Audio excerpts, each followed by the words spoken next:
Bonjour à tous. Bon, aujourd'hui on se retrouve encore pour travailler, pas sur la carrosserie, mais sur une machine qui sert à faire de la carrosserie. Bon, comme d'hab, hein, je suis sur le toy là-bas à travailler, mais vous avez déjà vu, j'ai une moulineuse et elle a quelques défauts, donc aujourd'hui on va y remédier. Voilà, je vais vous montrer, au moins vous allez pouvoir comprendre.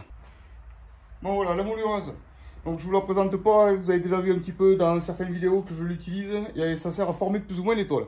Donc elle a déjà quelques défauts. Donc par exemple ici là, c'est une clé de 10. Donc ça me permet, si vous voulez, de baisser à ce niveau les deux rouleaux pour pouvoir presser la tôle et marquer la tôle. Donc cette vis là, elle est casse-couille parce qu'à chaque fois je suis obligé de prendre une clé de 10. Derrière, comme tu peux le voir ici, ça me permet de soulever, si tu veux, la machine pour pouvoir retirer la tôle. Et à chaque fois je suis obligé de dévisser ici. C'est une clé de 18. Voilà. Donc ça c'est pareil, c'est assez chiant à faire, il y a un coup une clé de 10, un coup une clé de 18. Donc là ce que je vais faire, c'est que je vais mettre des poignées machin et je vais te montrer. Alors si tu veux, quand tu mets les tôles, au fur et à mesure que je serre en haut là, hop, ça presse et c'est de plus en plus dur à tourner forcément. Et la machine a tendance à se décaler. Donc là je prends un petit pied de biche à la con pour que tu puisses voir. Regarde la machine, ce qu'elle fait. Elle se décale comme ça. Donc ça fait qu'au niveau de l'empreinte, j'ai du jeu. Tiens, regarde bien de devant. Tu vois comment ça décale ici? Et quand ça force trop, ben ça me fait ça. Tac, ça part en couille et ça revient. Ça part en couille et ça revient. Donc ça fait que quand certaines tôles je les forme, ben ça me fait un défaut sur la tôle. Donc ce qui est chiant quoi. Bon, je vais pas me plaindre, c'est une machine qui coûte pas cher. Donc forcément, il faut pas s'attendre à des trucs. Et le plus gros inconvénient, il est là. Là, t'as vu? T'as vu là? Cette machine est livrée toute seule, sans support, sans rien. Donc, j'ai une espèce de pied à la con qui me sert bien. Ça va bien pour mettre la machine. Mais quand j'en ai besoin de ce pied à la con, ben, je suis obligé d'enlever à chaque fois la machine, machin et tout. Donc ça commence à me saouler, donc je vais lui faire un pied aussi. Bon, je vais te montrer avec quoi je fais, parce que moi je fais qu'avec de la récup. Hein, je t'achète pas des trucs, machin, choses et ainsi de suite. Hein. Donc je te montre avec quoi et comment j'ai pensé l'histoire.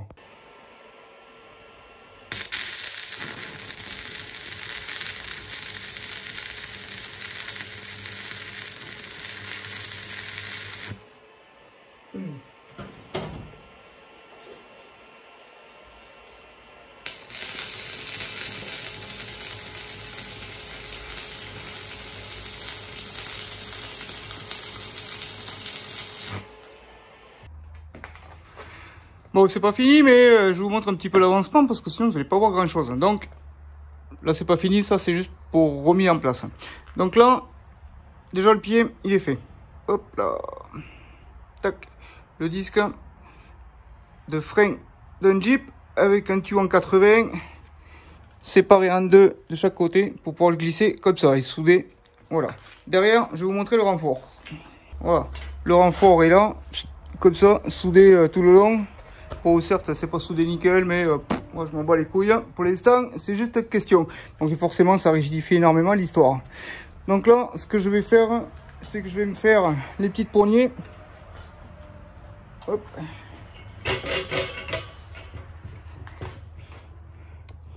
Je vais faire les petites poignées pour ici, et puis pour derrière pour que ça puisse se soulever. Et je vais me faire des petits supports. Ah, dans ce style-là. Comme ça, pour pouvoir y venir y loger les diverses matrices. Voilà.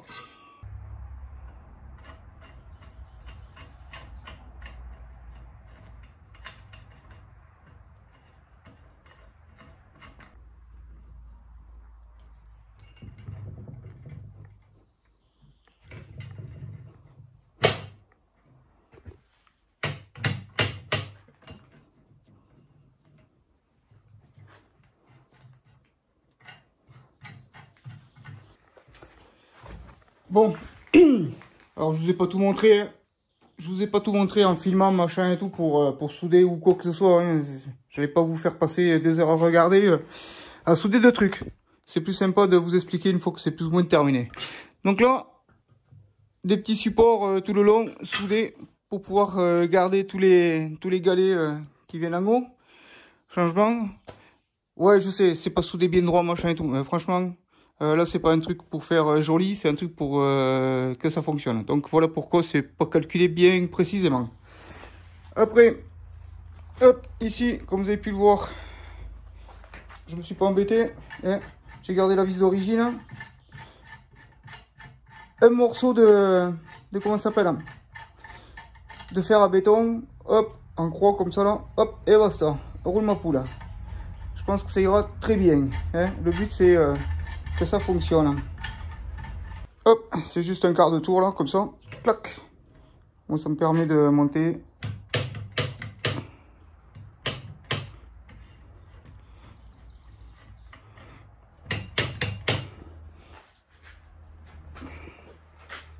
Et même serré à bloc.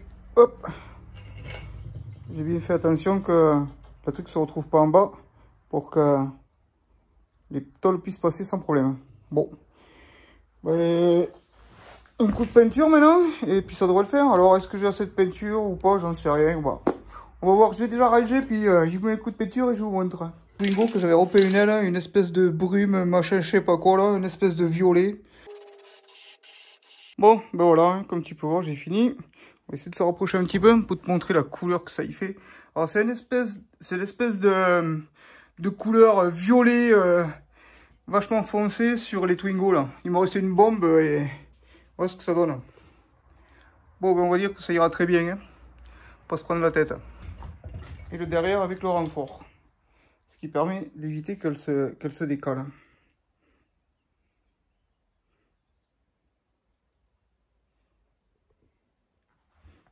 Puis du coup, ça prend moins de place aussi. Bon, bah écoutez, je vous remercie d'avoir suivi, puis je vous dis à la prochaine.